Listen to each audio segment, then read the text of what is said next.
1968 সালের বাংলা ছবির সম্পূর্ণ তালিকা।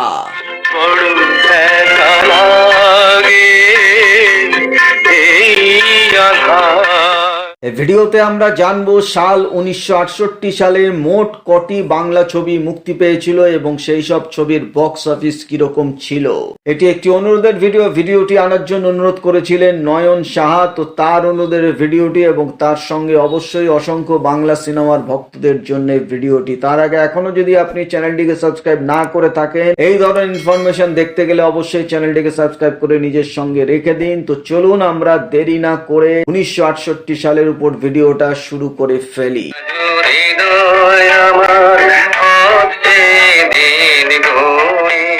1968 সালের বাংলা সিনেমা শুরু হয়েছিল পঞ্চস্বর ছবি দিয়ে। অরূপ গুহ ঠাকুরতা ছিলেন এই ছবির পরিচালক। ছবির সুরকার ছিলেন হেমন্ত মুখার্জি, অনিল চ্যাটার্জি, শুভেন্দু চ্যাটার্জি, সুমিতা সান্যালরা ছিলেন। বক্স অফিসে পঞ্চস্বর চলেনি, ফ্লপ করেছিল। পরের ছবিটি আসে পথে হলো দেখা। শচীন অধিকারী ছিলেন এই ছবির পরিচালক। ভি বলসারা ছবির সঙ্গীত পরিচালক ছিলেন। হাসির ছবি পথে হলো দেখাতে ভানু ব্যানার্জি, সাবিত্রী চ্যাটার্জি নায়ক নায়িকা রূপে ছিলেন। বক্স অফিসে পথে হলো দেখা চলেনি, ফ্লপ করেছিল। এর পরের ছবি আসে ছোট্ট জিজ্ঞাসা। নচিকেতা ঘোষ এই ছবিটি সুর করেছিলেন। ঋষিকেশ মুখার্জি এই ছবিটির প্রধান পৃষ্ঠপোষক হিসেবে কাজ করেছিলেন। বিশ্বজিৎ, মাধবী মুখার্জি, প্রসেনজিৎরা ছিলেন। বক্স অফিসে ছোট্ট জিজ্ঞাসা হিট করেছিল।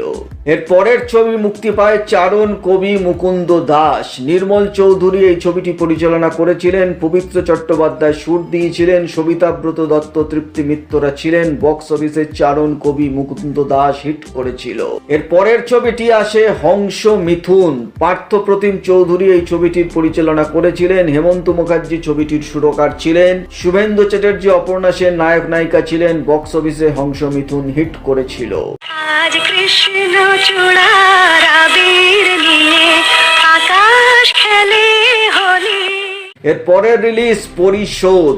অর্ধেন্দু সেন ছিলেন এই ছবির পরিচালক। এই ছবিটিরও সুরকার ছিলেন হেমন্ত মুখার্জি। সৌমিত্র চ্যাটার্জি, মাধবী মুখার্জি নায়ক নায়িকা ছিলেন। বক্স অফিসে পরিশোধ চলেনি, ফ্লপ হয়েছিল।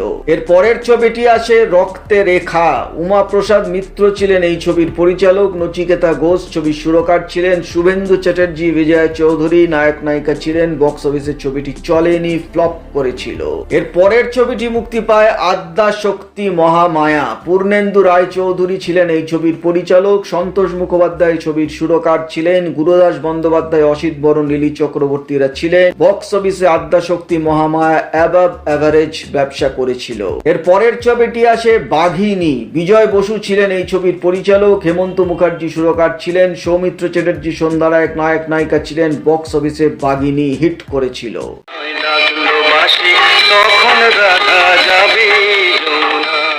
এর পরের ছবি চৌরঙ্গী। এই বছরে উত্তম কুমারের প্রথম মুক্তিপ্রাপ্ত ছবি ছিল চৌরঙ্গী। পিনাকি মুখোপাধ্যায় ছিলেন এই ছবির পরিচালক। অসীমা ভট্টাচার্য ছবির সুরকার ছিলেন। উত্তম কুমার, সুপ্রিয়া দেবী, শুভেন্দু চ্যাটার্জি, বিশ্বজিৎ, অঞ্জনা ভৌমিক মাল্টি স্টারকাস্ট ছবি। বক্স অফিসে চৌরঙ্গী হিট করেছিল।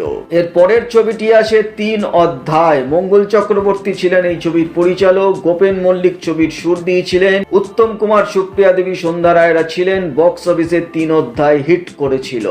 এর পরে রিলিজ অদ্বিতীয়া। নবেন্দু চট্টোপাধ্যায় ছিলেন এই ছবির পরিচালক। হেমন্ত মুখার্জি সুরকার ছিলেন। সর্বেন্দ্র, মাধবী মুখার্জি নায়ক নায়িকা হিসাবে ছিলেন। বক্স অফিসে অদ্বিতীয়া হিট করেছিল।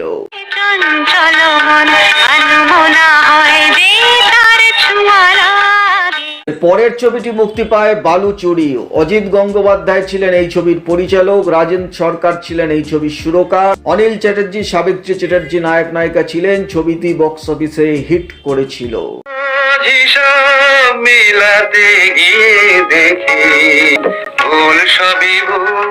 পরের ছবিটি আসে গড় নাসিমপুর। অজিত লাহিড়ী ছিলেন এই ছবির পরিচালক। শ্যামল মিত্র ছবির সুরকার ছিলেন। উত্তম কুমার এই ছবিতে একটি স্পেশাল অ্যাপিয়ারেন্সে ছিলেন। বিশ্বজিৎ, মাধবী নায়ক নায়িকা ছিলেন। বক্স অফিসে ছবিটি চলেনি, ফ্লপ করেছিল।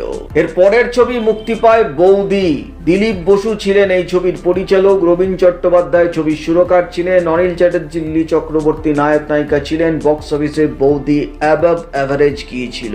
এর পরের ছবিটি আসে আপনজন। 6 ডিসেম্বর 1968 সালে ছবিটি মুক্তি পেয়েছিল। তপন সিনহা এই ছবির পরিচালক এবং সুরকার ছিলেন। সমিত ভঞ্জ, স্বরূপ দত্ত, ছায়াদেবী ছিলেন। বক্স অফিসে ছবিটি সুপার হিট হয়েছিল।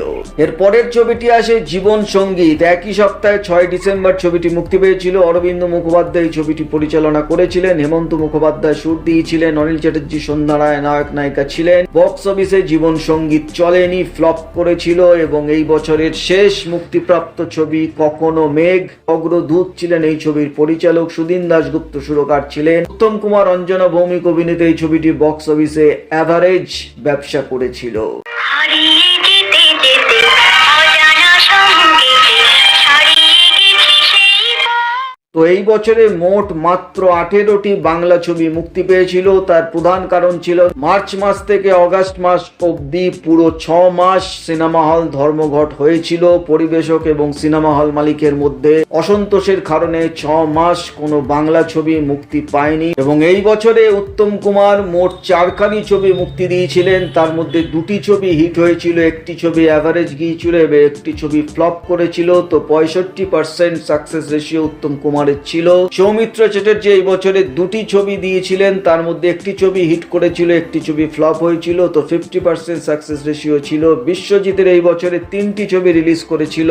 তার মধ্যে 2টি ছবি হিট করেছিল, একটি ছবি ফ্লপ হয়েছিল। তো 70% সাকসেস রেশিও বিশ্বজিতের ছিল। শুভেন্দু চ্যাটার্জি এই বছর 4খানি ছবি মুক্তি দিয়েছিলেন। তার মধ্যে 2টি ছবি হিট করেছিল, 2টি ছবি ফ্লপ হয়েছিল। তো 50% সাকসেস রেশিও ছিল। এবং অনিল চ্যাটার্জির এই বছর 4টি ছবি মুক্তি পেয়েছিল। তার মধ্যে একটি ছবি হিট করেছিল, একটি ছবি অ্যাভাব অ্যাভারেজ গিয়েছিল এবং 2টি ছবি ফ্লপ করেছিল। তো 45% সাকসেস রেশিও অনিল চ্যাটার্জির ছিল। তো এই ছিল 1968 সালের মুক্তিপ্রাপ্ত বাংলা ছবির সম্পূর্ণ তালিকা। আশা করি ভিডিওটা ভালো লাগলে একটা লাইক অবশ্যই করে যাবেন। চ্যানেলটিকে সাবস্ক্রাইব করতে ভুলবেন না। পরের ভিডিওতে আপনাদের সঙ্গে আবার দেখা হচ্ছে। ততক্ষণে আপনারা সবাই ভালো থাকুন, সুস্থ থাকুন। নমস্কার।